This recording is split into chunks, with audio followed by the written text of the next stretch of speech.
can. You guys are going to have to get way closer than 6 feet, though. You got to get closer, Eli. Come here. Well, yeah, but he's still going to have to get closer. All up in their faces. I'm going to do it on mine, too. That's cool. Yeah. Is that all right? That's totally fine.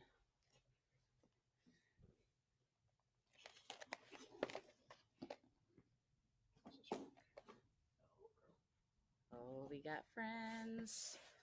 Where can I put And that, like... I mean, you can lean it up on the computer as long as it doesn't hit something like that. Oh, I want that as the thumbnail.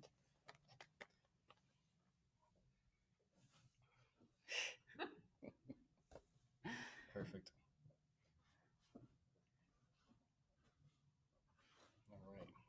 All right, we're 48 seconds in. There's a dog main screen, and we don't have questions yet. I am concerned. Pop it or something. My Kavu bag at the front has a tripod in it. That'll work for phones. Ugh. What's up, people? If there are people on it. Where are people? I mean, say people. They might be there. Yeah. They're just being quiet. Delay. Or they can't hear us. Not or able to connect. They probably can. Are you on our Wi-Fi? No. Oh, so I was trying. I'm going to get off it. There we go. I'm going to cheat and use my phone.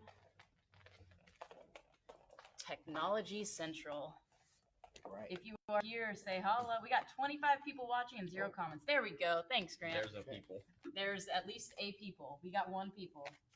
We're doing like a simultaneous thing, guys. I've got 24 people. How much you got? We have a blank screen 27. because Facebook is weird. Hey, hello from Houston. No, we're at 24. What's up, Houston? 27. You guys, we have to have more than Eli. So 33 should have keep posted watching. it to the Fit the Fight page then, not the Republic page. It's there There's too. a lot more people there. 31. You sound great. No questions. Just need some daily dose of sarcasm. Well, you came to the right place. Yeah, she did. Good job, Jonna. Right. 14. So they're just happy to listen to you guys banter and make fun of each other, and that's solid. There's a bottle of Macallan over there that. Yep. There might be mezcal in the back too. Uruguay. Uruguay? Did I say it right? Uruguay? It's not, you don't say Uruguay. No, right Uruguay is more appropriate than Uruguay. Uruguay is Kentucky. What's up? Well, there's much left from Hawaii. Aloha. I got Hawaii, I got Brazil, I got Houston. Whatever. And I'm collecting all of them. All right. Uh-oh. All right. Well, are your people asking questions? Our people just want to hear Ryan make fun of you. Yeah, okay. I don't know what your people are here for. UK. Our people. Hope you guys are doing Somebody okay posted over a there, question guys. earlier. Let me see if I can find it. Is BJJ effective in the street? Nope. If the streets are matted and you're wearing gis, then absolutely it is. Everybody knows that. And which streets are those? Yeah. All right, I have a question. We got questions. Okay. Yeah. This is actually my question. I don't really care what everybody else. If we're in lockdown and quarantined and stuff, what are some jiu-jitsu katas that I should be doing? Jiu-jitsu katas. That's good. Yeah, that's what everybody's asking about. Solo drills, and I can't see myself in this one. I know, it was awesome. Yeah. So yeah, drills. You guys have been doing a lot of feeds on drills, exercise, fitness related stuff. I put up I've got a couple drill videos that I've got on my channel or on YouTube. I don't know. I mean, you can do a lot of imitative things for jiu-jitsu. But I mean, I think that's just it. You're basically doing kata. I think that the most beneficial thing you're going to do, though, is going to be the core movements, shrimping and bridging and those kind of things. I don't think that, there's anything magical that you're probably not already doing as far as warm-ups go whenever you're training, if you're training jiu-jitsu anyway. Yeah. We're we're gonna start some online live classes tomorrow, Zoom. Giving that a try, see how that's gonna work. And the thing that we've been like is if you don't have a partner, it's gonna be tough. I think if you have a partner, then something interactive like Zoom is probably pretty close to as good as. I mean, if I can see you, you can see me. I can give you feedback. Here to steal the show, guys. Yeah. Well, the video just got so much better. Yes, 100%. I think that's pretty close to as good as it's going to get without being in the same room. If you got a partner, I think if you got a partner, you can. It's not a whole lot different whether I'm physically 6 feet in front of you or whether you're projected onto a wall 6 feet from me.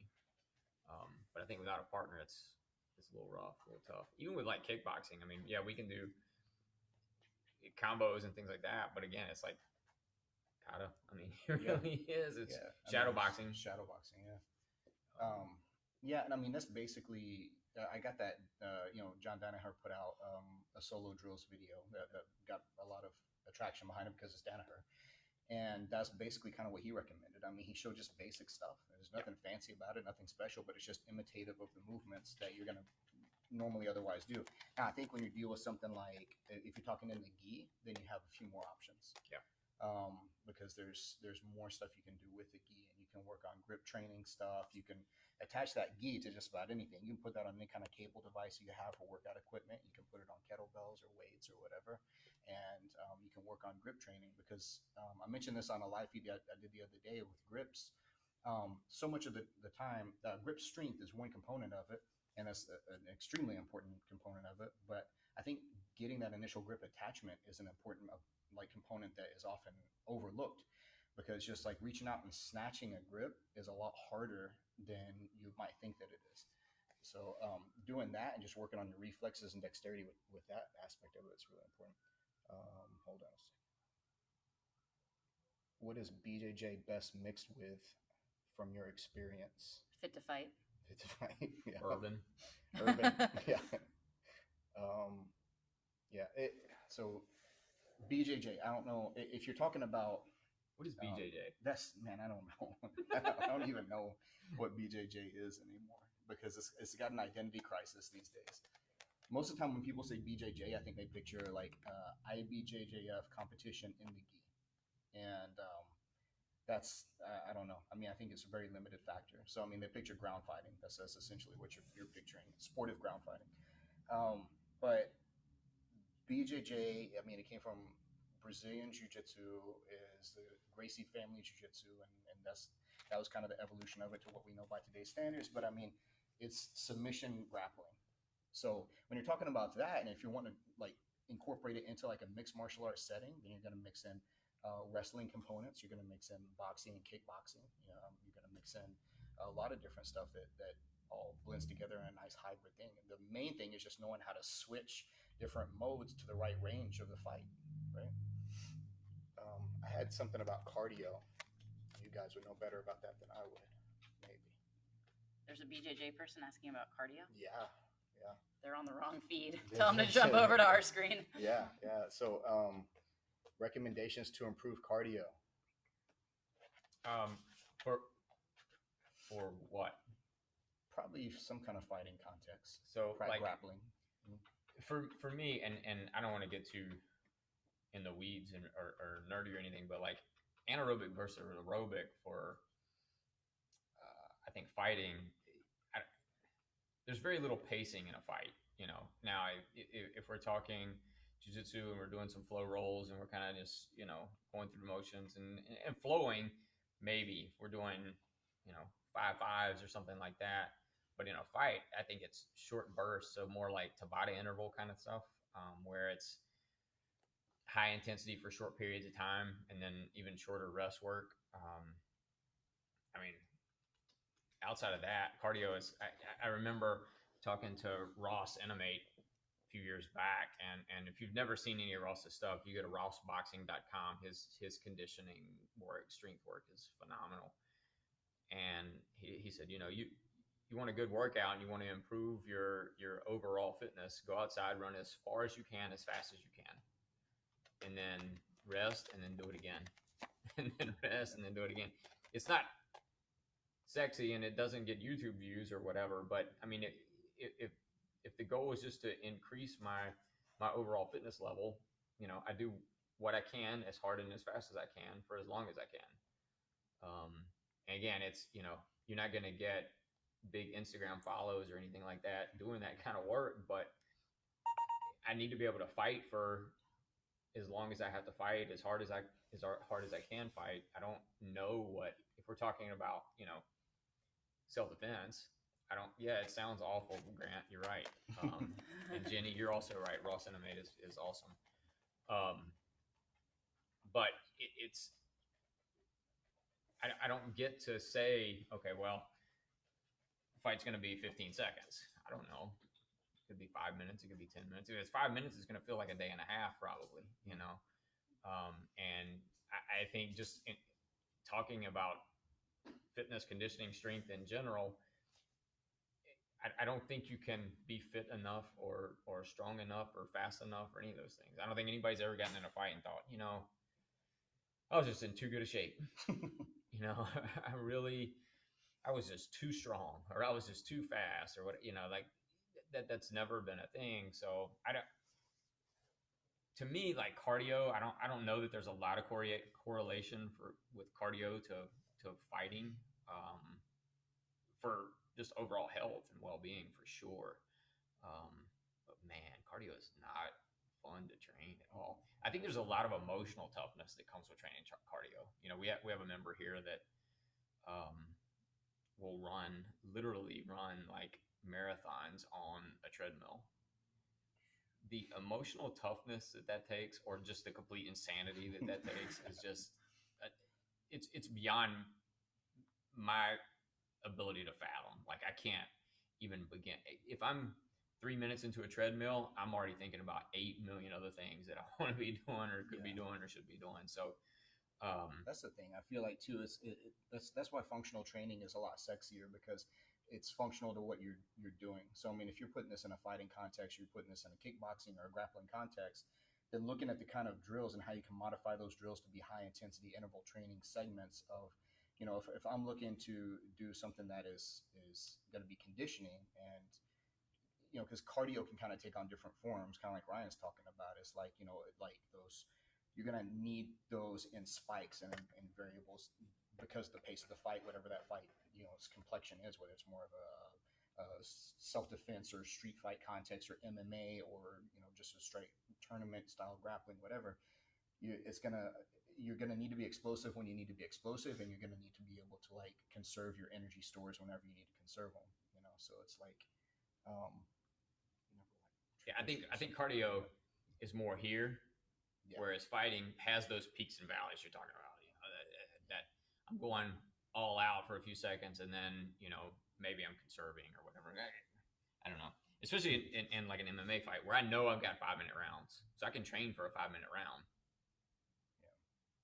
A lot of drills that are like functional drills for grappling, for jiu-jitsu, if gi and no gi, I like to look at passing, because passing can make, guard passing can make a lot of extremely valuable drills, because you're gonna have to like have things in the proper place at the proper time, and it's something that you can freeze frame a segment of maybe 2.5, 3 moves and chain those together. And you're going to be able to freeze frame or snapshot those little moments that would happen in a match. And that's why drilling is so important. Just repetition is over here, and then this is like full on rolling over here. Drilling can be one of the most valuable things that I feel like you can do, because you can take those things with varied resistance in those little small moments, and you can just repeat them and repeat them and repeat them. In a live roll, you might hit something like once or twice in a 10-minute roll. Whereas like, in drilling, you can just go over and over and over again. And so then whenever you insert that into the live roll, then you see it happen, see it pop up like organically, and then you're ready to pounce on it because you drilled it so much. So is the drillers make killers line, perfect? Is that a legit? I guess. The most prepared I ever felt like for any kind of competition was when I drilled a lot more before it, because I've taken both approaches.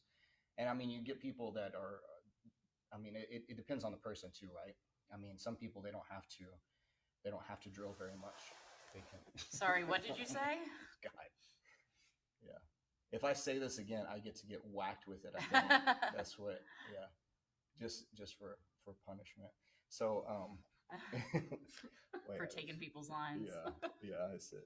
I don't even think I've said it yet. Passer Uh-uh. X-Pass. So then I said something about guard passing, so people start asking about that. As far as passing, group them together.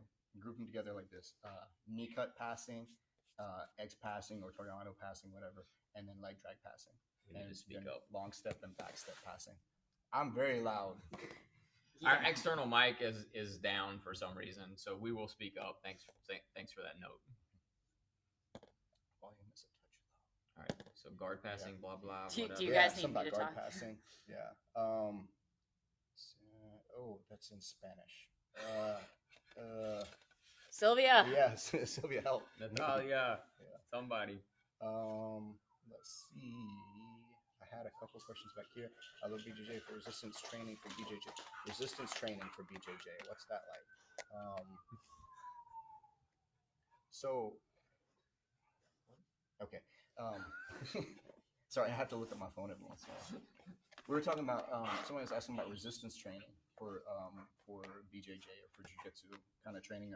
Let's just say grappling. Can we just say grappling instead of BJJ? What about catch wrestling? Can we say Catch wrestling. Please, let's not. I want to try to keep that off of my feed anyway. Yeah. Johnny Buck, you out there? Yeah. Man, he reposted something about catch wrestling. It's actually because Jitsu put it out, and he reposted it and just got flamed by people, by catch wrestlers, and he's like a catch wrestler. Man, guys are so sensitive. It's crazy. It really is mad. You share your insights on mindset for self-defense. Mindset for self-defense. What's your mindset need to be for self-defense, Ryan Hoover?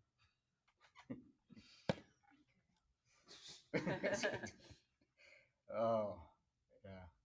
He brought props. I should give a shout out. This was sent to me as a gift. You can follow them on Instagram. They make a lot of cool things. It's Solago Design, Solago Design. You can find them on Instagram. But anyway, mindset for self-defense. You know, we make a distinction here between self-defense and self-protection. So self-protection for us is more kind of preemptive. You know, I'm controlling as many variables on the front end as possible. That could be anything from making sure I remember where I park my car, parking my car in a well-lit area, those kinds of things, to I'm walking down the street and I see something on the sidewalk that maybe looks a little sketchy, so I cross the road and hit the other side. So being a bit more preemptive, whereas self-defense for us is I'm being choked, I'm being tackled, I'm being punched, I'm being stabbed, whatever. So not to get into semantics, but I think it's a good distinction to make. Self-defense, I'm already dealing with a problem. I'm already in the encounter.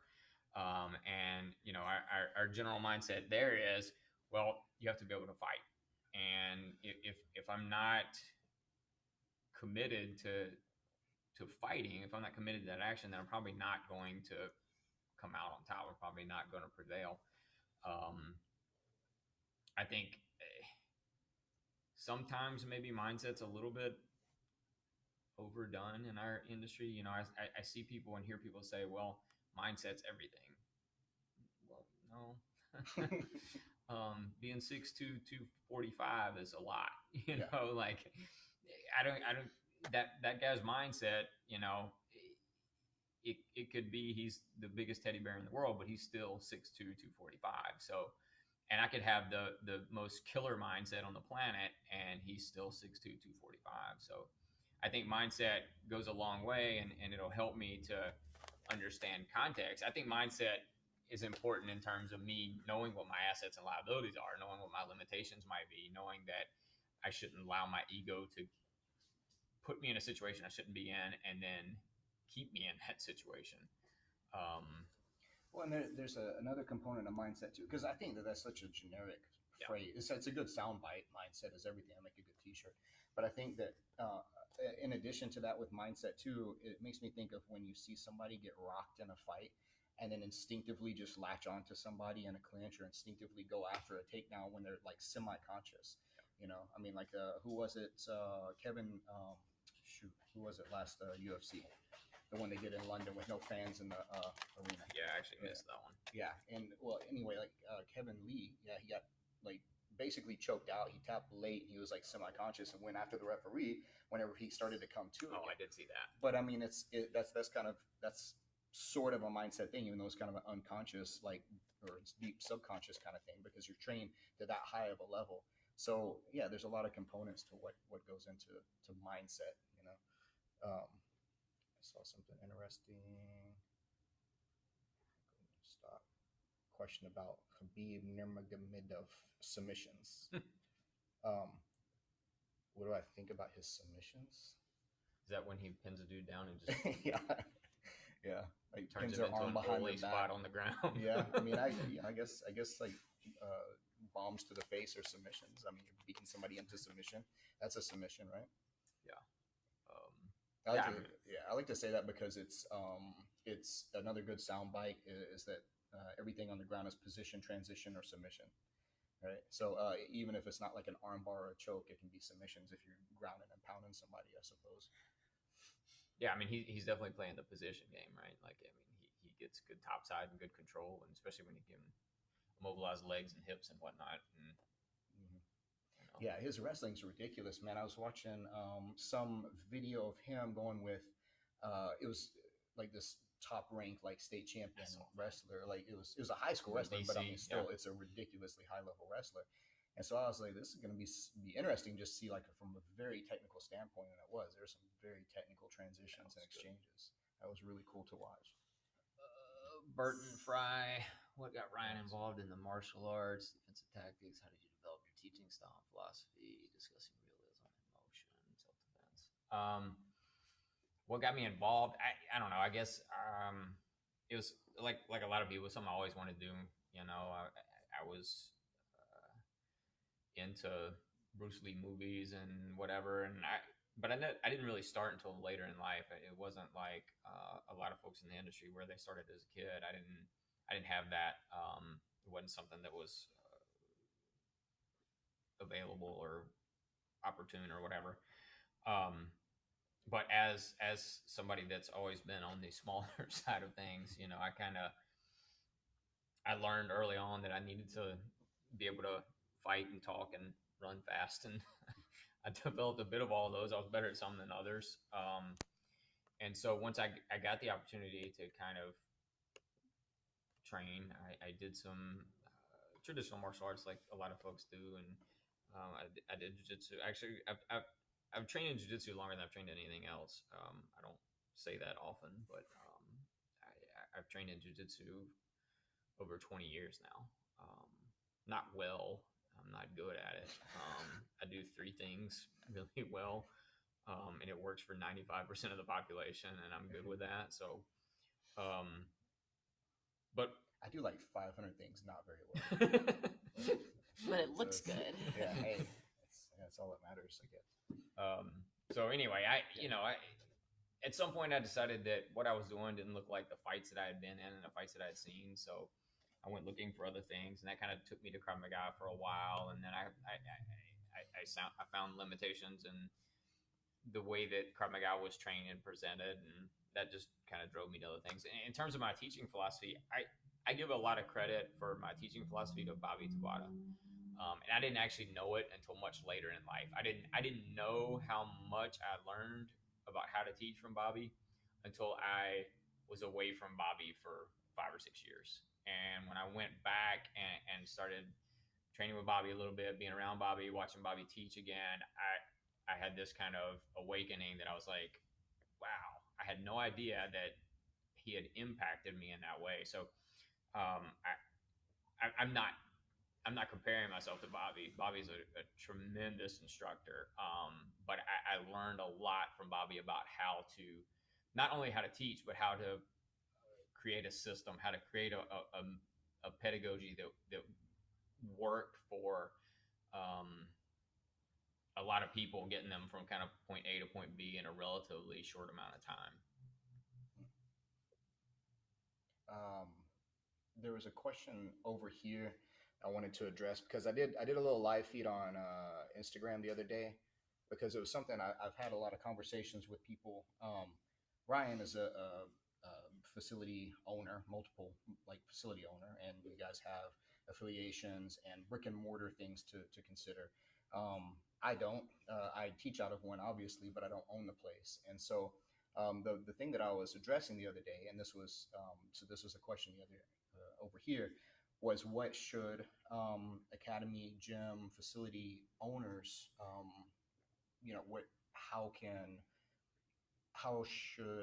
what am I trying to say here? The thing, my premise was this: keep paying your tuition even if the place is closed down, and you obviously not everybody can do that. But this was two parts. One is do what you can because this is the place that you train. This is a place that's impacted your life huge, and you want it to be open whenever this whole thing is blown over. Everybody has to close down now. We can't have normal classes. We can't have normal training sessions. And so while that's happening, try to keep things going. And this is, I feel like I can say this because even though I teach out of a place, I don't own the place. And so this is not me saying, hey guys, pay your tuition to my gym, even though I have to close down my door or close my doors to you for this time being. But on the flip side of it, it's like gym owners don't just need to like roll up the sidewalks and be like, oh well, we'll just give us a call whenever you're open. If you watch these guys, what they've been doing for the past, like since this has been going on, it's like live feeds every day. It's like all these different they're offering all these different incentives and all this different information as much as they can put out there so that they can keep their students involved. They can keep people going. They're giving you stuff to do at home. And I think everybody's pitching in and trying to do that right now. And I don't feel like most people who are doing that are doing it with the hey, we want you to keep paying us, so we're going to do this for you. I feel like it's more like we know how stir crazy we get. We know how insane we go whenever we can't train like we're accustomed to. If I can't get my regular training sessions in, if I can't get my regular like drilling time, my regular class time, if I can't teach for a while, I start going a little crazy in my head. So that's why I've been trying to put out drill videos. I've been trying to do some live feeds. These guys have been doing a whole lot of stuff with Fit to Fight. So and that's why we're doing this right now, honestly, is so that we get more information out there, get you guys still involved, so you still feel like even though you're kind of trapped up inside your house right now, we're still having this kind of dialogue and this conversation to be able to keep the wheels turning and keep us as involved as possible.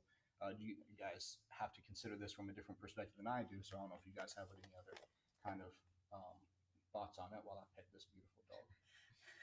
I mean, I would mirror a lot of what Eli said.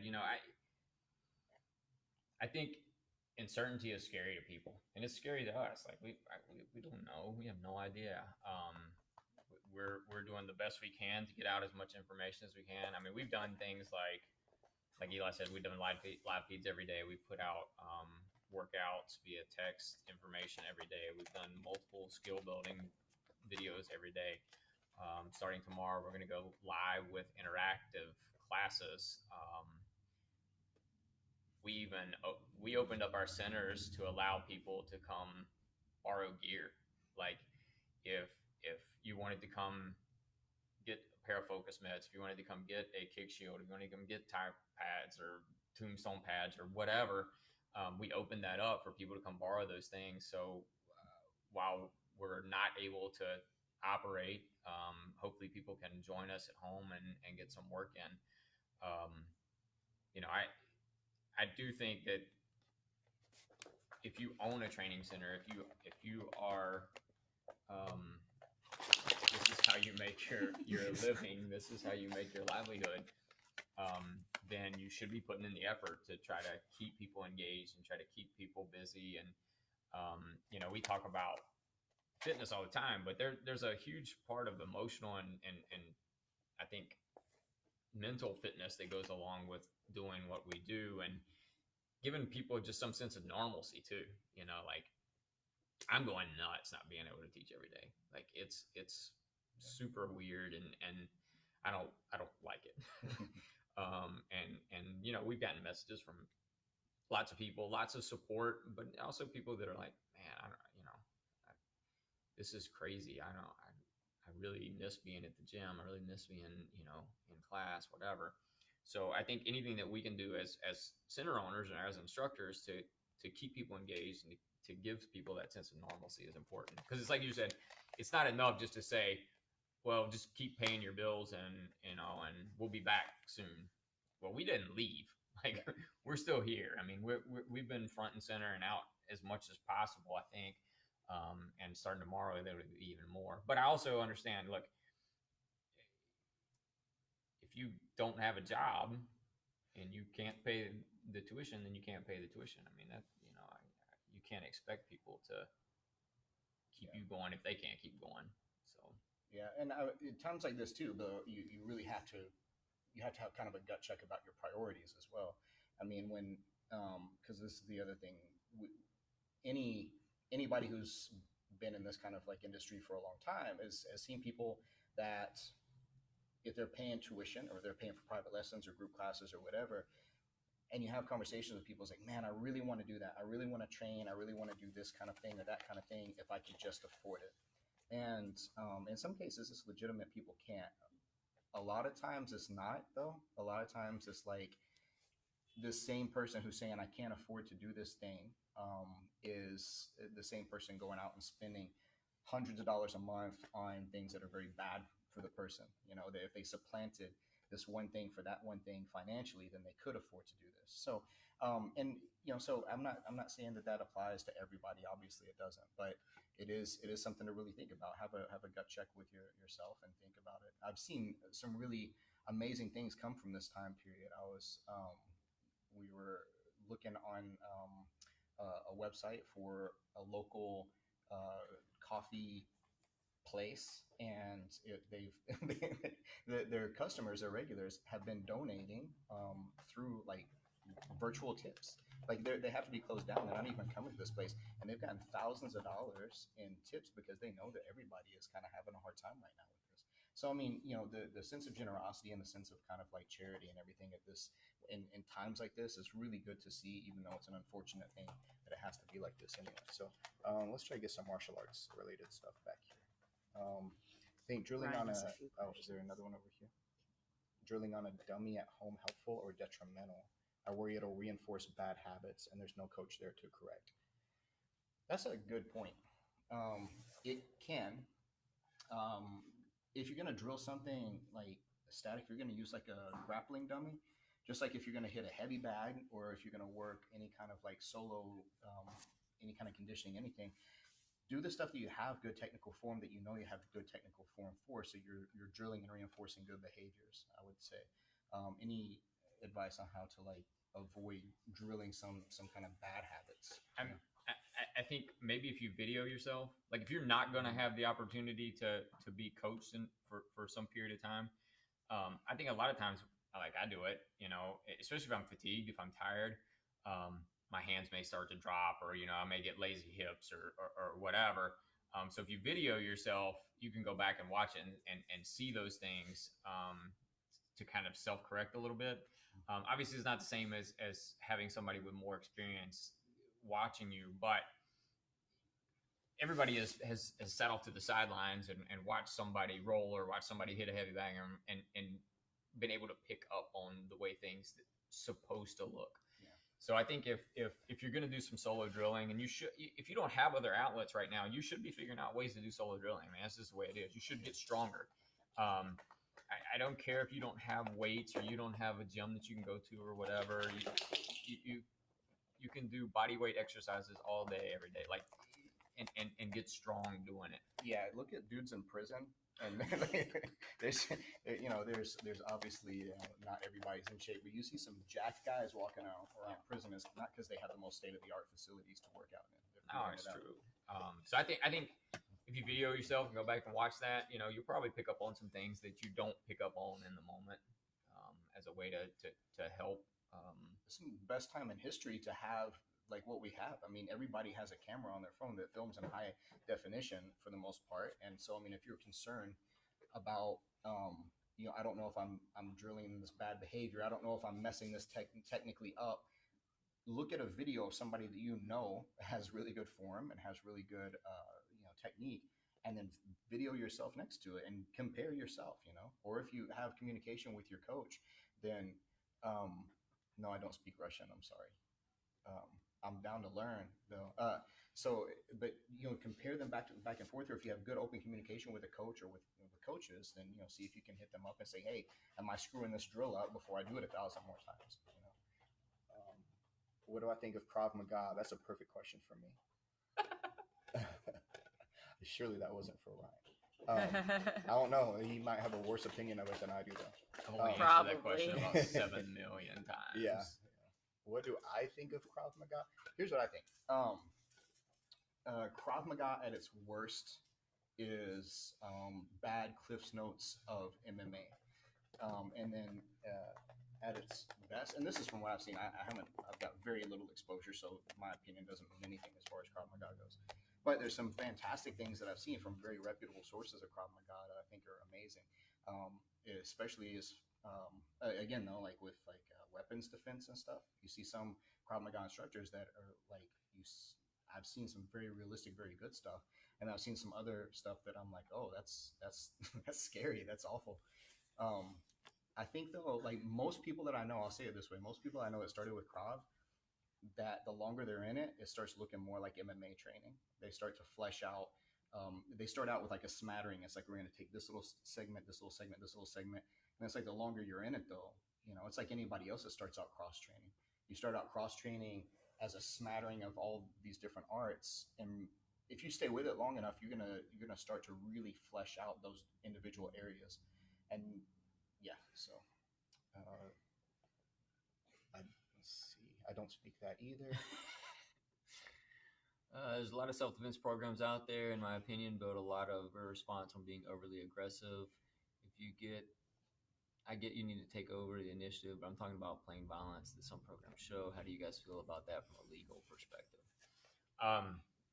So this is something that I think we harp on a pretty good bit in terms of like the whole there are no rules in a street fight kind of mindset and mentality. I'd rather be judged by 12. Twist 12 than Six, carried by six. Yeah. I thought having Amber out here was bad.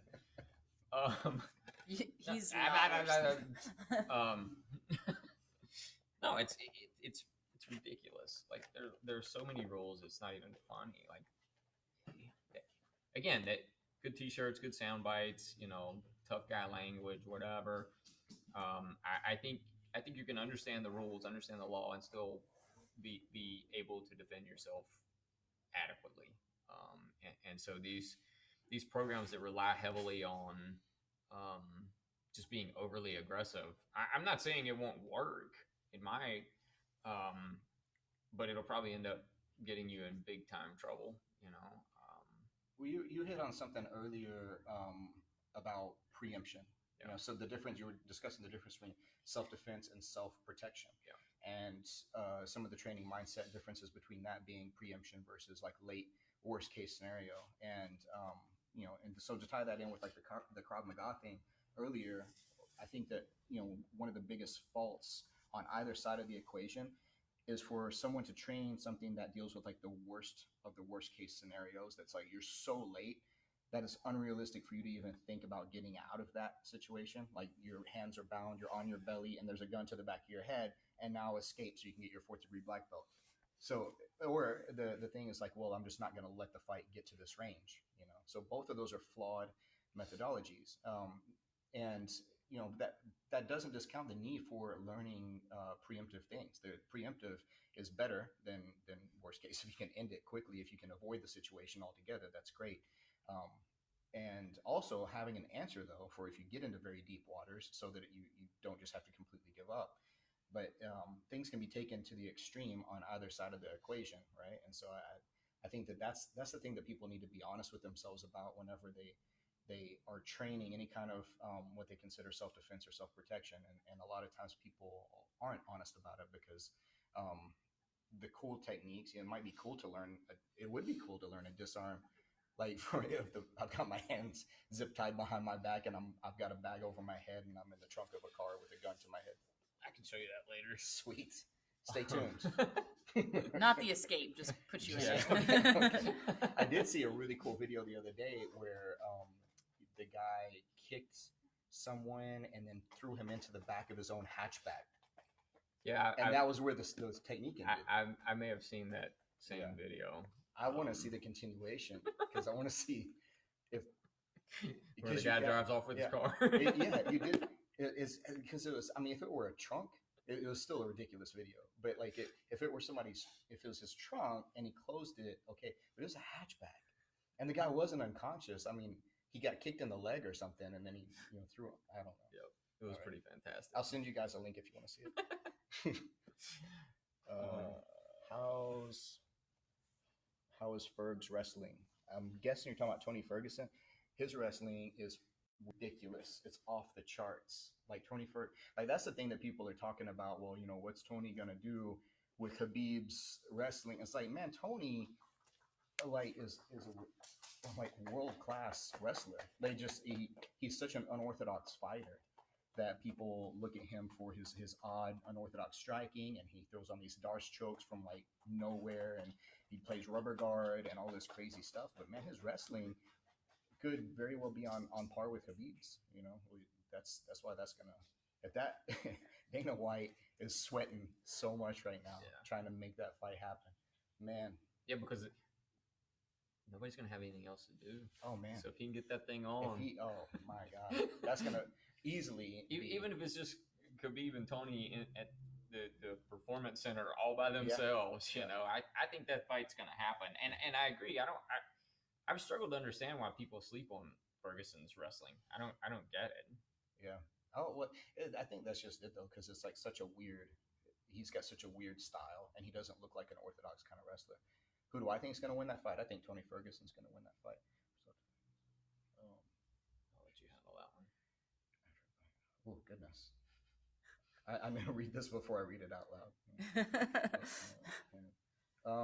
Okay, we can try to answer this. I think it's a legit question. Yeah, for self-defense, what should you say to children after applying a submission? Should they talk their way out or no? And for adults, I know it depends, but go ahead. But what can you do and in which context? Okay, so my feelings about this have changed personally over the years. When I'm teaching kids submissions, I teach kids a lot of things, and I equate it like this. I try to explain to them like this. I hope they understand, but they're kids, and I try to get their parents on board too. Because if I'm sitting there showing a little Timmy that's like 7 years old how to choke out somebody in class, then I want to try to contextualize the hell out of that to make sure that everything's okay. It's a bit like a driver's license. Like if you're going to get your permit or your license, and that's the first day you've ever driven a car, you're probably not going to do so well. So I think of it kind of like that. I want to front load this stuff. I don't let kids in my classes under 14, with exception, let's say under 12, do footlocks. I don't like to show the younger kids, like under like 7 or 8, typically don't like to show them chokes, just because it's easier than trying to contextualize it. But whenever I do start showing things like that, I frame them in a sportive capacity. And then we have the discussion about like self-defense and things like that later. But the more potentially dangerous something is, then like the more context you have to put with it, and the more discussion you have to have on terms that they understand.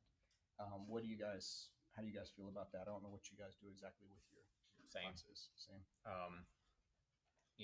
And I think the way material is presented is important, to keep hammering home context. But the truth is, like, a lot of times I think adults struggle with when it's okay to do certain things. For sure. So asking a 10-year-old to be able to make that determination is pretty tough, but we have to make the understand, like, I don't expect 10-year-olds to be able to defend themselves against adults. No. So if we're talking about a 10-year-old versus another 10-year-old or maybe a couple of 10-year-olds or whatever, I personally have no issues teaching them jokes, because if we talk in terms of just the most humane way to take care of a fight, like I'm not going to leave them mangled, and I'm not going to break their elbow, their shoulder, or whatever. It looks horrible, to people that don't understand it. You choke somebody out and they start convulsing or spitting up or whatever. But if the alternative is either I lie to them and I teach them, Aikido, and I already know what your highest level, blah, blah, whatever. It is. It's the highest level of martial arts. Or I teach them kickboxing. Well, that's not going to be pretty, and I'm not saying I don't teach them kickboxing. I do, but if the alternative is jab, cross, hook to the face, and then kick them in the ribs, that's going to be ugly, versus if I teach somebody to take their bag, choke them out, leave them, go get help, again, with the understanding that they're kids, Well, so you have to also take into consideration when are kids going to most likely get into fights? When are they going to most likely need some form of self-defense? And it's going to be, one, they're going to be at school, right? That's overwhelmingly, they're going to get into a fight at school. So then what's going to happen? How do most fights end in schools? Overwhelmingly, they get separated. Like people intervening, adults particularly, like intervening. That's how most fights end in schools. Even if they're outside, like on a playground or whatever, depending on the age of the kids. Now, what's the second time? It's what if they get grabbed in the store or something? Some adult grabs a hold of them. Well, they need the best measures they can to try to get free of that adult, but that's about the extent of it. I don't, like Ryan was saying, we're not gonna. I watch, so my Dojo Life always puts up videos of like showing these little kids getting their second-degree black belt, and they're like 9 years old, and doing these things, and these hyper-reactive adults responding to their kicks and punches as if like that's gonna do something.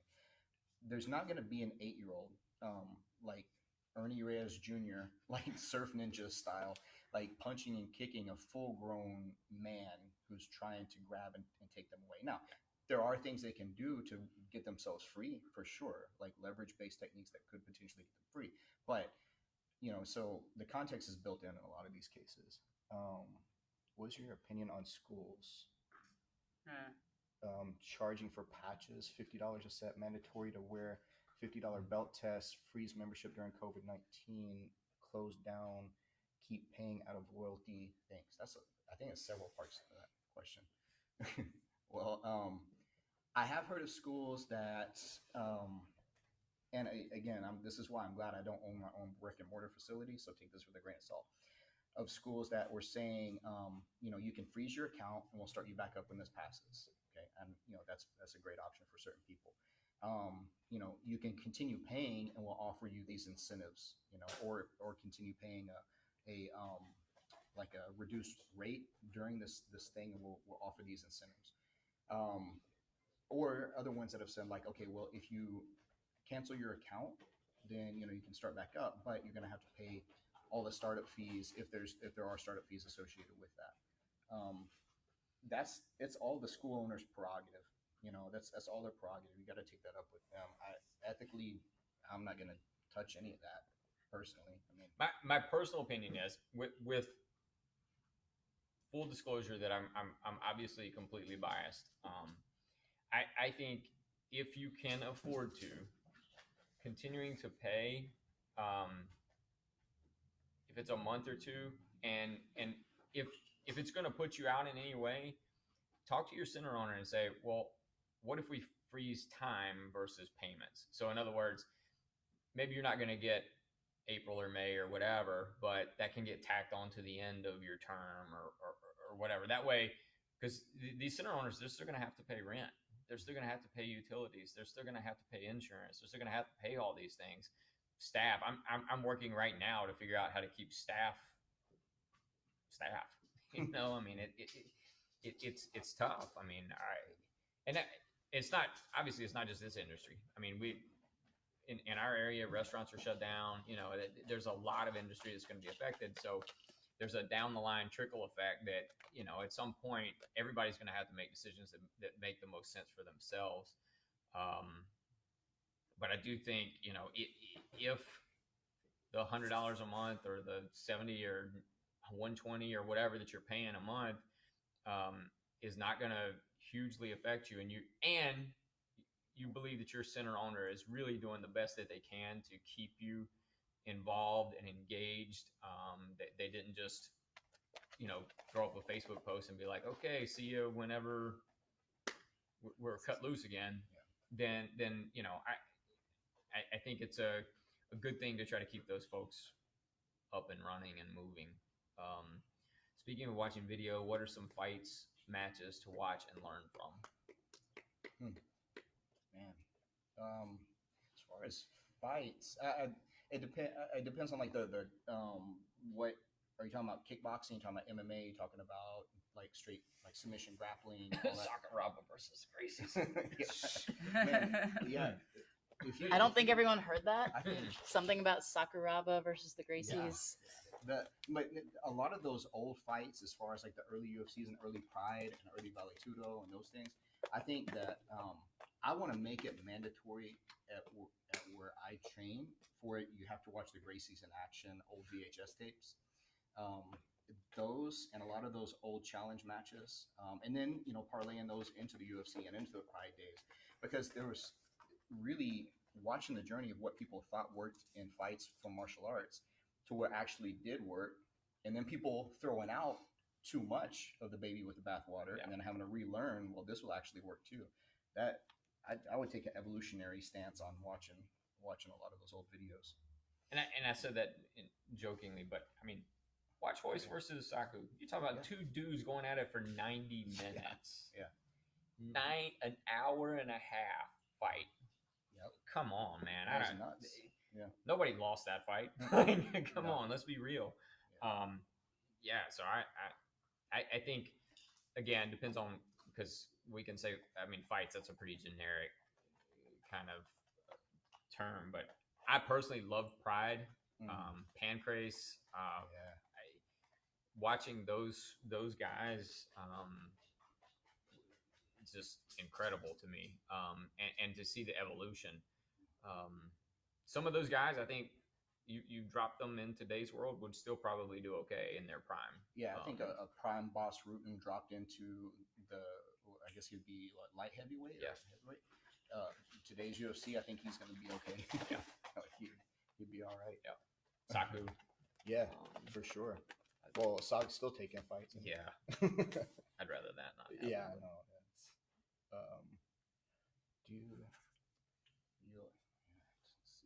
I have a question. Oh goodness. Yeah.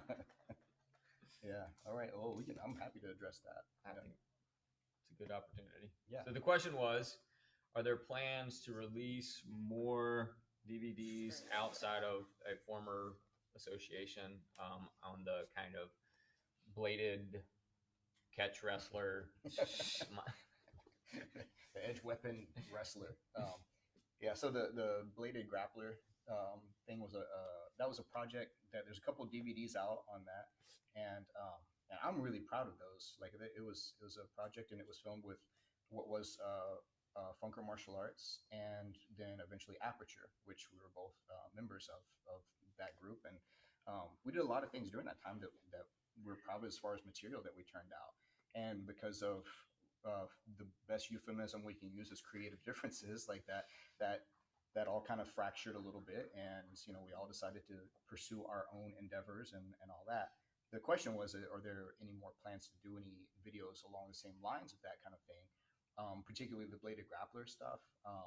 No, not from that aspect of it, but I mean that's still the top. I mean, as far as the information goes, I mean, the stuff that we were filming back then, we're still pursuing. As far as we teach, we do seminars on the topic, we teach classes, we teach courses on those topics, and we still produce like video content. So I mean, whether it's DVD or digital download or digital seminar course, whatever kind of content, we'll produce things along the subject matter line. It won't look exactly the same like way, because it's just a different group now. what do you want to add to that, Ryan? What do you think? I mean, when it comes to the actual content there, I mean, there's only so many ways somebody can try to stab you with a knife, and there's only so many positions you can end up in. And I think you and Jared just really covered, I mean, kind of. There's only like without going to extremes like we talked about earlier, where we're being held hostage with a bag over our head and a knife to our neck and one arm behind our back. I mean, I think not that there's not more that could be covered and maybe approached in a little bit different way, but Well, here's something. This is where I had a problem. One of the main places I had a problem is that when we're talking about knife in a grappling context, which first of all, like every knife defense is in a grappling context because that's the range it has to happen in, right?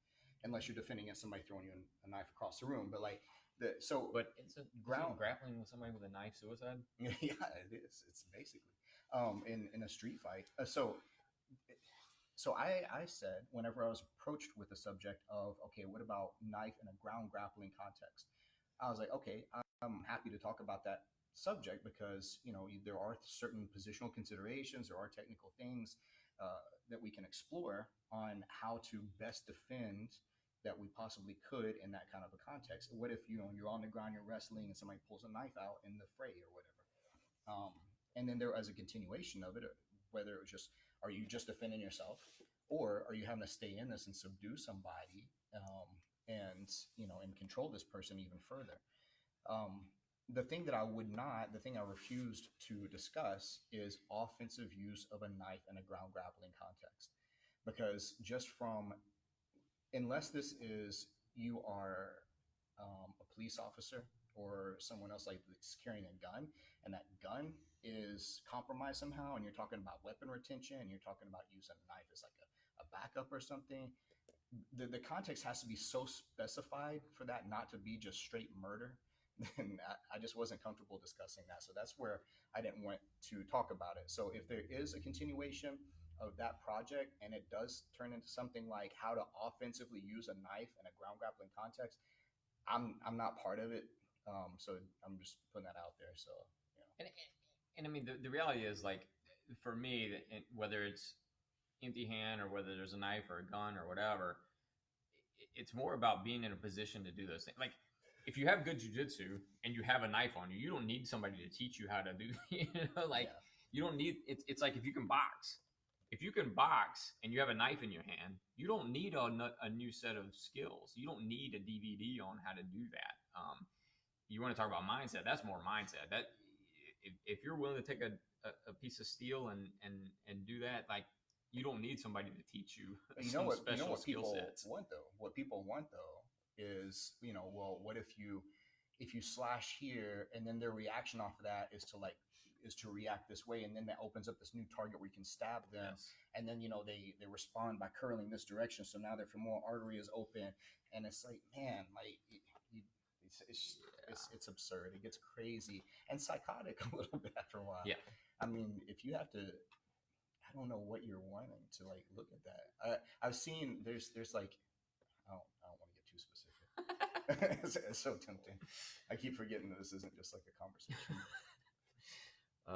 Ryan, are you coming out with any new knife designs? Also, the former company / affiliation can go suck it. Stay safe, healthy, safe, Eli and Ryan. Okay. Thanks, Matt. I'll take on all that. All right. So new knife designs. So not new, not yet. That I have some prototypes, yes. But actually, what happened was, First Edge kind of dissolved. And that's a long story that's neither here nor there. But basically, we have partnered up with somebody in the industry that we know pretty well and has a long background in the tactical world. And we've taken over the manufacturing of those blades and the trainers and the sheaths and everything. And so those will be reintroduced hopefully in the next couple of months. We've hit some snags because of this whole pandemic thing in terms of being able to turn things around. That's something that we're taking on in-house we'll be producing and distributing them on our own soon, hopefully. Who knows how long this thing is going to drag on, but that's where we are with that. If you guys like over here, like if you don't know what Ryan's talking about as far as the knives go, he has a design called HR, and it's a really cool knife. Oh, do you guys have one sitting around here somewhere? Trainer. I'll show Like you guys one. about 1,000. Yeah, if you guys are interested in knife stuff, then Ryan's got really cool knife designs. There's three models, right? There's HR 1, 2, and 3. Just 1 and 2, right? 1 and 2. Yeah. Oh, my bad. So, but yeah, I'll show you kind of what they look like. Is that a trainer or is this a Trainer. Okay, You won't hurt so this- yourself. Yeah, this is the trainer version of it here, but it looks, the shape and everything is exactly like. That's why we. That's why he got the trainer.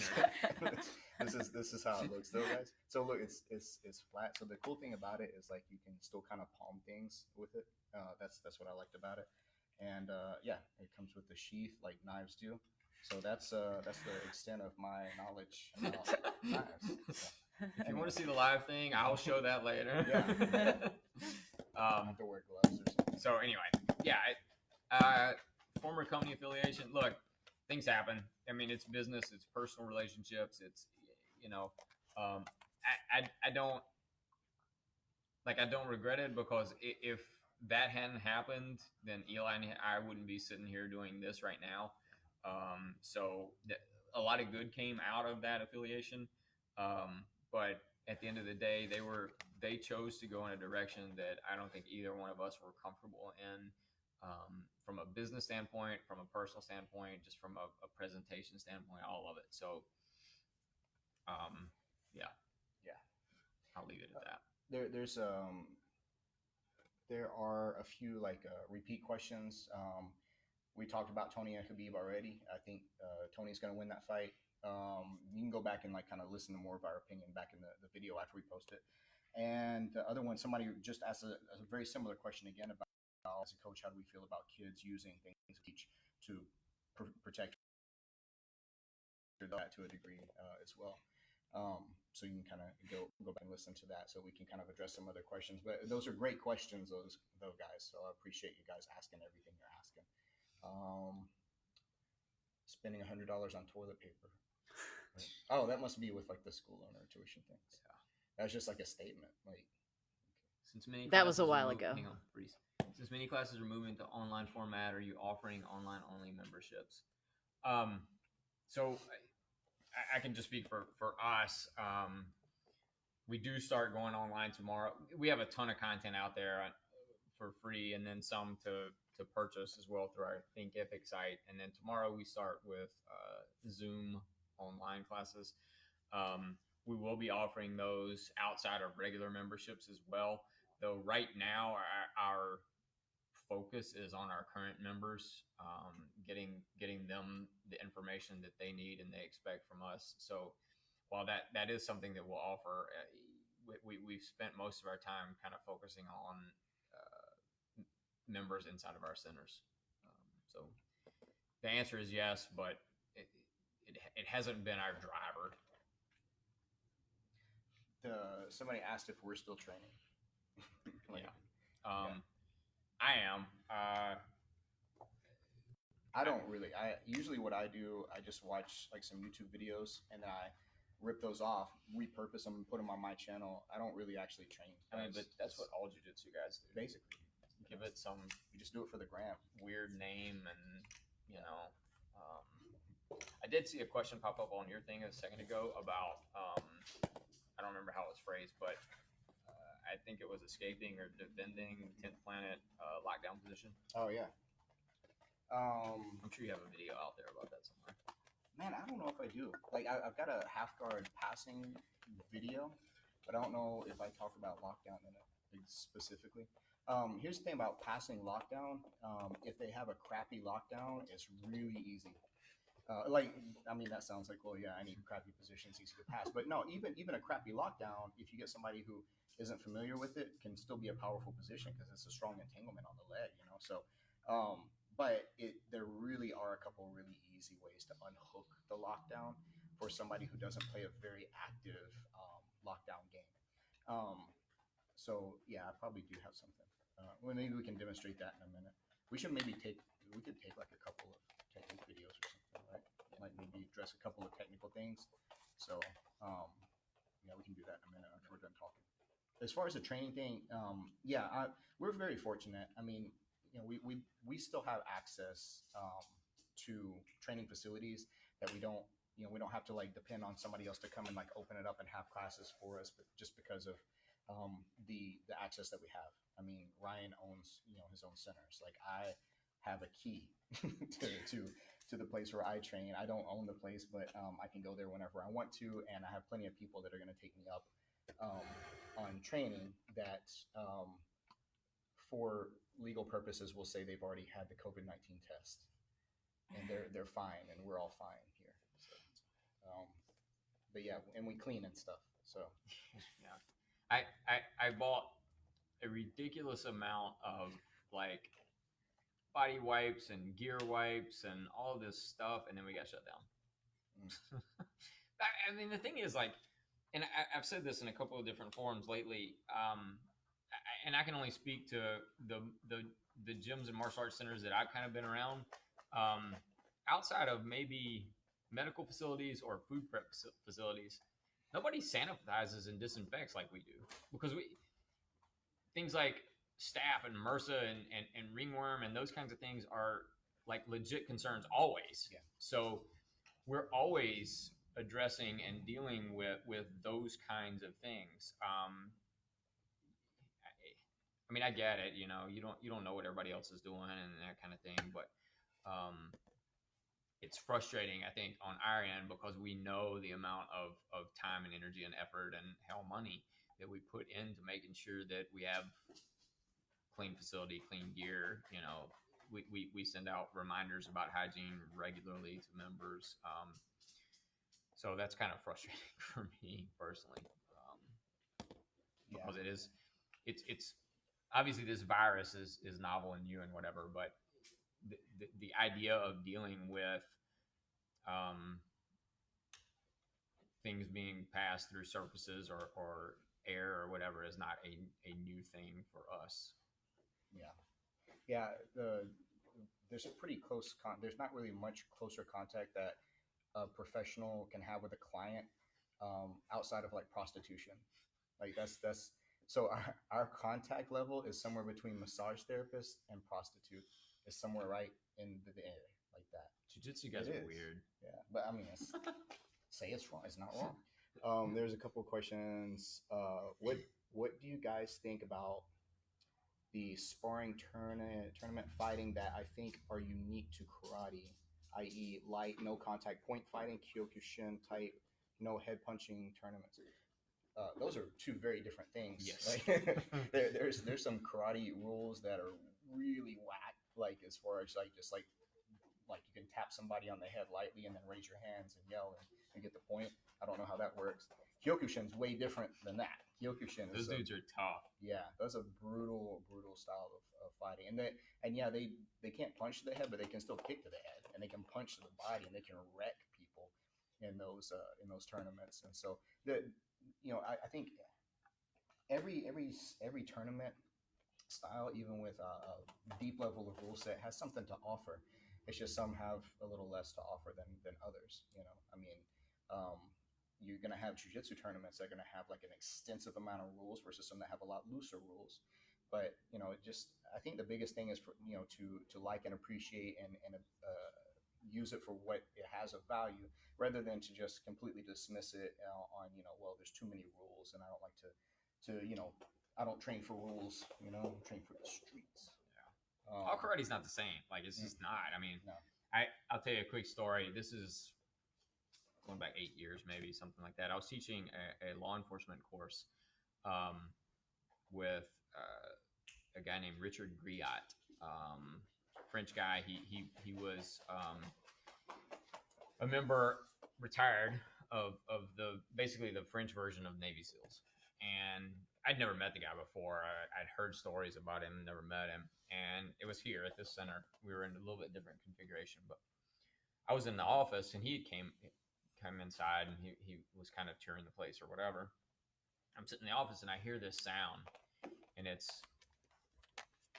I hear this like boom, boom, boom. I'm like, what the hell is that? I get up out of my office and I kind of turn the corner. We had a boxing ring, and boxing ring had big square tubing for the ring posts. I turn the corner and I see this dude, and Richard at the time was late 50s, early 60s probably, and he's shin kicking the ring posts like hard, like Tong Po from Kickboxing. Yes, except it wasn't drywall. It was square steel tubing. I turned the corner, and again, like I said, I'd never met him before. I turned the corner, and I see this, and he's just like this, and I'm like, and I turn around and go back in the office because I'm like, man, this is gonna. Because I was teaching with him for 5 days. There's another story of that week, but I don't know that I should tell it publicly. But he was one of the scariest people I've ever been around in my life, and his background was Kyoshin karate. Like he'd done other things for sure, and he was a Krav Maga guy and whatever. But that dude was hard as nails, and so I ever since then I've been real cautious to just dismiss all karate or all anything really, other than Aikido. Yeah, it is. It's hard. Because the not popularity, but the ubiquity of what gets shown on social media a lot of the time is making fun. Even dismissing something like Sistema. Like Sistema gets like one of the most horrible, and it's easy to do. It's very easy to like pick out like really horrible things from Sistema and throw them up online. But there's good to be had out of most every kind of martial art that's stuck around for quite some time, for the most part, except for like George Dillman stuff. I mean, like they're getting ready to make a comeback. Oh yeah, this 6 foot social distancing thing, man. Yeah, people are going to be training a lot more no touch knockouts. How much of a choice. There's a renaissance coming for those guys. Yeah. No, I think you're right, and it's there's a big upside to social media, and then there's also a huge downside to social media. And the things that I think get proliferated and shared and posted and ton on social media a lot of times are either the best of or the worst of, there's not a lot of in between in terms of what you see out there. So like the good system is not the things that you're going to get seen a lot. You're going to see the really overweight guys doing these people touching their belly, and flying across the room from touching it. Someone was asking about takedowns, favorite takedowns for competition. Man, I think my personal opinion, if you depending on what kind of competition style you're talking about, I'm imagining gi or no gi grappling competition, arm drags and collar drags. Like that, I like those personally a whole lot. If I had to look at more, those are very wrestling based things. But if I had to look at more wrestling based stuff, the single leg takedown is the highest percentage takedown in grappling competition as far as takedowns go. If you don't count pulling guard. So, yeah. Any favorite takedown things? Right? Nah. I mean, I think obviously drags and collar ties, like you said, head snaps. Mm-hmm. It's wrestlers with big, hard, heavy hands, man, snapping the head and that kind of stuff. Those things are just. Yeah, Nicky Rodriguez brutal. has knocked out several dudes, like just off of snap downs.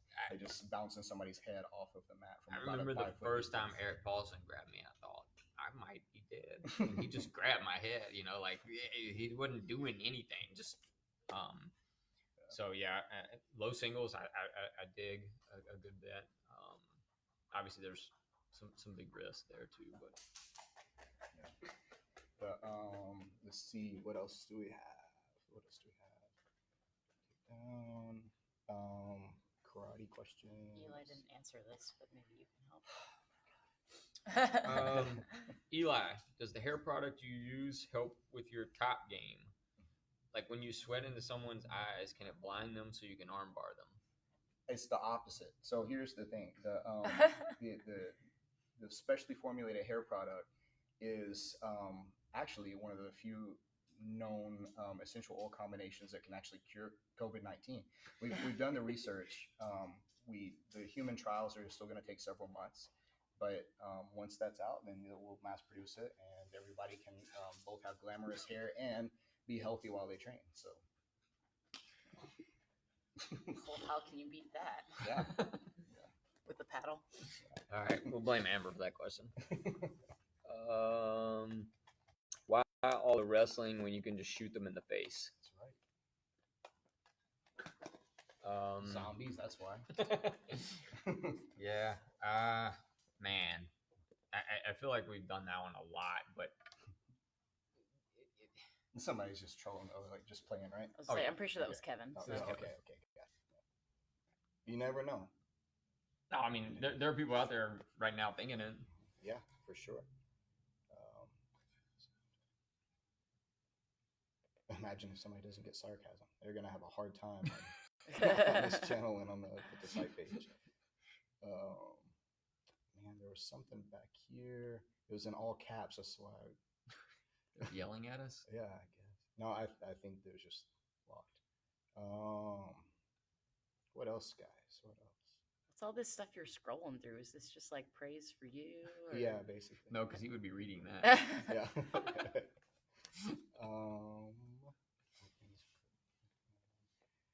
I love BJJ, the best resistance. Oh, we talked about resistance training, I think. Did we? I think so. Yeah.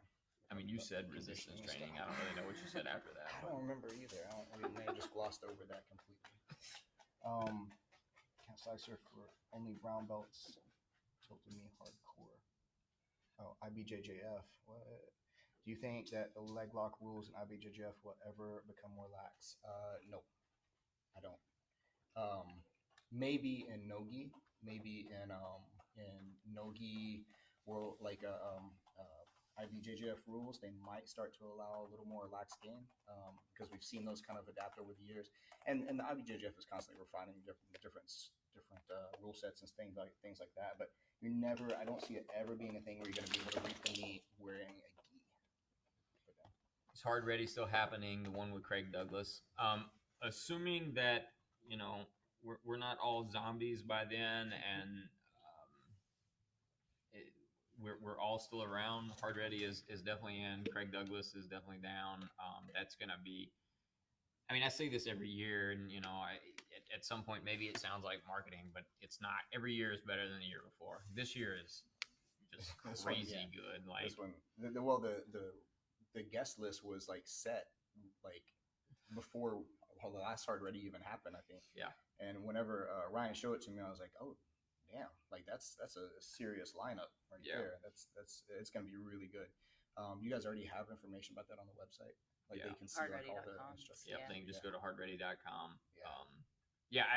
I mean, just Craig Douglas alone. Like, yeah, Eli and I did his course last year, one of his courses last year, and actually talked about it recently. That I think a lot of the stuff that a lot of us do when it comes to kind of clinch work and grappling based environments or weapons based environments with grappling, Craig's been doing for a long time in some form or fashion, and he's really refined it to just a super high level. The thing that I took away from Craig's course, I took a lot away. Don't get me wrong, but the thing that I took away from it a lot was his managing unknown context kind of portion of it, where his ability to assess a situation, read a person, and navigate waters like verbally and with posturing and things was just next level. I thought I was pretty good at it. Like everything, there's levels to this shit. He is 17 levels above where I am with that. And again, I thought I was pretty good at it. What did he say? He said something along the lines of, you need to be like a purple belt level in jiu-jitsu, as far as like your range skills need to be at like whatever level he said, and then you need to have like the conversational chops of a stand-up comedian. Yeah, that makes a pretty safe person right there. In Yeah. most all contexts, people navigate a lot of different contexts. Yeah, he was, to me, he was mesmerizing there. Like his ability to just riff and change directions, and no matter what somebody would say or what the scenario was, and just like a stand up, just being able to roll with it. And that was, man, and that's what he's doing at Heart Ready. That's what I asked him to do. What was his managing unknown contacts portion, because I think it's invaluable, and I think it's overlooked, and I think because again, it doesn't get YouTube views, it doesn't get video views. It is a hard thing to put into video. Like you can't put that on video. It doesn't translate. Even if you had like the best actor in the world portraying it on video, it still wouldn't come across. But live and in person and in improvisational context, like it's incredible to witness. So yeah, that's going to be a great one. We did have a question or two about is Full Tilt still happening in Scranton? No. That was a painful one. I've had 4 events canceled in the past week and a half. Phoenix, Houston, Scranton. Yeah, let's say rescheduled. Yeah, rescheduled. So here's the thing, like, we would like to announce a date this week. My issue is I don't want to announce a date and have to change it again. So for our side, we're kind of giving it another week just to see how things are going to evolve or devolve before we put out another date. Scranton will happen. It's going to happen. It's an awesome facility. I taught there last year. It's a huge place and a lot of really skilled people there. So I was really looking forward to it. So it's going to happen. It's just we don't know when yet. Unless things just get gravely worse in the next week or so, we'll set a new date and get that posted. It sucks. I don't like canceling anything. Just like I don't like that we're not open. We're not open, because we don't really have much choice. But yeah, it'll happen. I just don't know when. Yeah, I can't stand canceling things either. Like I'm the same way. If I find out for some reason somebody contacts me a week before something's about to happen and there's like, we're expecting 3 people to show up, I'll be like, well, I'm gonna still be there and do it for those 3 people. But yeah, I mean, it has to be at the to the biggest benefit of the person organizing the event, first of all, and to make sure that things are safe. I mean, right now that's the biggest concern is the perception of safety, if not actual safety, is the biggest concern. So yeah, rescheduling events is a really painful thing to have to do right now. The worst thing is like the ones that haven't rescheduled that we don't know. We're just having to play the waiting game, and to have to see. So that's a little unnerving, but yeah. All right, guys, we're hitting at about 90 minutes now. So if you got anything else, fire away, because I've kind of reached my limit of talking this week. Let's see. Do you think it's a weakness in a self-defense situation to have things like pulling guard and berimbolo in your muscle memory? Whew. It depends how deep in your muscle memory it is. If that's, I think you're going to default back to your level of proficiency in a physical confrontation. Like regardless of when you get to a position and you get to an energy and your body recognizes that energy, then you're gonna start going on a bit like autopilot. So your level of training, if it's varied and you're training not just for like self-defense but also for sport and other different modalities of fighting and everything else, your part of your training is to contextualize it. We talked about on some different level about 12 different times during this whole talk about training context, and that really is just about everything. I mean, it's your skill set is going to have to be based on that contextual training. If all you have in a certain situation is pulling guard and berimbolo, then you're probably going to try that at inappropriate times, possibly if it's a self-defense situation. But that doesn't inherently mean that you should eliminate that from like you're going to accidentally do that. You're not going to accidentally berimbolo somebody. That's a skill. That's a very technical thing to do. So I don't think it's like the biggest thing to worry about. You can bring in You can test it out this way. You can train berimbolo and be able to pull it off in competition at high level and everything, and then bring in an unskilled person off the street, no grappling experience, and some weird crap, and they've got a funky body style, and try to berimbolo. Yeah, I don't think it's that big of a deal.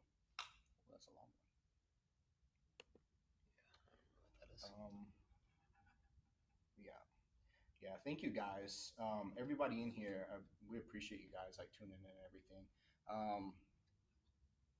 Yeah. We did have a couple technical questions, just like real quick. I know one particular. When you take like 2 or 3 quick technical things, can we do that? Yeah. All right. Because you're gonna look like a dick if you say no right now. I kind of put you on the spot. Like I've ever been concerned about that. Let me show something that we had a question about. Somebody said something about lockdown from half guard, about dealing with that. And so let's think. We're gonna have to get some people Right. involved in doing things with For sure. cameras and things. Steal Riley's legs. Maybe in lockdown or something. Here. Oh, God. Okay. Mhm. I've been sitting too long. All right. So, yeah. It just threw everything off completely. So lockdown is type of half guard where I've been passing or something. I wind up in this kind of position this way, and Riley throws me in lockdown. And so it looks something like, not this, but like this one's underneath. This one is looping like your forehand underneath that one. Like here. Yeah. So it can be bad because if he stretches his legs, that's actually where the tension comes from. So like my hip is isolated. So that's the danger of lockdowns. He's isolating my hip, and he can make some really like funky sweeps and even set up some submissions and stuff off of this. Here is if the person has a very novice lockdown, the easiest way to kill it. I'm gonna get head and arm control this way here, and if he's stretching a whole lot, the cool thing about this is that I can pick both his legs up with mine because he's holding on so tight. Then I put mine underneath and hook his heel versus my heel, and then he can't follow when I do that. So now his legs are kind of stuck here, and then I cut back, and now he can't re-lock down on me. So again, that's if somebody's really just like using that lockdown to squeeze and try to pull the leg off and not really play a really technical following kind of lockdown game. But that's one thing. What was something else we had a question about from a technical standpoint? You guys remember anything? I don't remember what The only other thing I was. remember is the takedown question. Yeah, like the favorite takedown. And what did we say? Arm drags and snap downs and collar drags. Love single. Yeah, it's gonna be hard to dim all of that. Yeah. So there was something about sacrifice. Okay, quick arm drag takedown. Let's go this side here. Let's go this side. So from here, if I'm gonna look for an arm drag like this, if I catch his arm hanging out, I'm gonna grab something like this. It can go different ways. It can go overhand or underhand. If depending on what the rule set is, we're just doing submission grappling, and I want to get him taken down. What I want to look to do is I'm going to grab here and here. I'm going to push this hand down. I'm going to drag behind his tricep or shoulder. I'm going to step and slip on the way through and sit down. So I'm going to go here that way. And so now I'm back here kind of like on his leg, on a single maybe. If he turns and tries to replace guard or anything like that, then it's going to be easy for me to start to look to pass around here possibly. But I like it because there's a large margin of error on arm drags. So if you have like several different options, then you can kind of screw it up a little bit, and it's not the worst thing in the world. So How to stop someone from passing half guard using a switch hip? a switch hip. Somebody from passing half guard using a switch hip. I'm not sure what you're talking about with a switch hip. People use a lot of different terms for a lot of different things. Yeah. If he's wanting to pass my half guard, the worst kind of half guard I have to deal with is when the guy is big and heavy like Riley on top of me and smashing me. So if he's got head and arm control like this right here, this is one of the worst half guards I have to deal with. So a way that I like to deal with this from this one is I want to try to get his leg back here. And again, you can use lockdown for this kind of situation, but I want to like step here on his leg, right? So you see how I'm stepping over here on his heel like that? So just with my foot on his heel. This arm here, the bad thing about this is I can't frame with this arm because he's got this tight squeeze over here like this, right? So I want to hip out. I'm going to push my bicep against his face. I want to hip out to the side a little bit, and I want to do it enough to where I can get my butterfly hook inside his leg like this. Okay. So I've got this. We call it butter half because it's a half butterfly guard and half guard. I want to reach over to his armpit or lat this way, and I want to pull his head toward the floor. The response I'm going to get when I pull his head toward the floor is he's going to try to resist and push back this way over here, that way, right? So now I'm going to start to sweep over this direction. He probably won't let me. He'll probably have to, but he has to post out on this side over here if he doesn't want to let me. Right. So now I can scoop up his leg, and now I can start to sweep. So the idea on any kind of sweeping kind of pattern like that, and this one in particular, is like going this way, this way, this way, this way. I feed him the energy, and then he resists a certain way, so I turn it around. He resists that way, and we go back and forth until I find one way that I'm like a step or two ahead of him, and then I can make the move work. That's how a lot of moves work. All right. Any other technical questions? Well, maybe a clarification. He says like to twister half guard. Twister, half guard. Okay. The switch hip, twister, half guard. And ask him about pass prevention. Yep. Off of Stop someone from passing. Yeah. stop someone from passing using. Man, I'm still a little confused. Like twister half guard is basically, or twister side control is like if I was here, is basically reverse Keisakatami, the reverse scarf hold. This is twister side control, because what I'm looking for here is to start to hook his leg and roll and take his back this way. But I don't know how far back exactly to talk about like preventing the pass off of that. Yeah, sorry. This is why you just say it depends. Yeah, I know, man. I've got to really start to adopt that phrase. I'll get you a paddle made. Yeah. I've got to make it my own. No, context dictates. How about that? All right. Any other technical things? No? Okay. All right, guys. Well, thank you guys for tuning in and listening this whole time and asking questions and participating. Ryan Hoover over there. So we're over at Fit to Fight in Gastonia, North Carolina today. And here comes Iggy, the star of the show. There she is. There she goes. Yeah. All right. Thanks, everybody. Appreciate it. If you're one of our members, make sure that you're checking email. Things should have gone out about how to join us for Zoom online. All right, just take Iggy is it. now eating Amber's apple. Online classes will start tomorrow. Thanks, everybody. Have a good. Stay safe out there. People are nuts, more nuts than normal.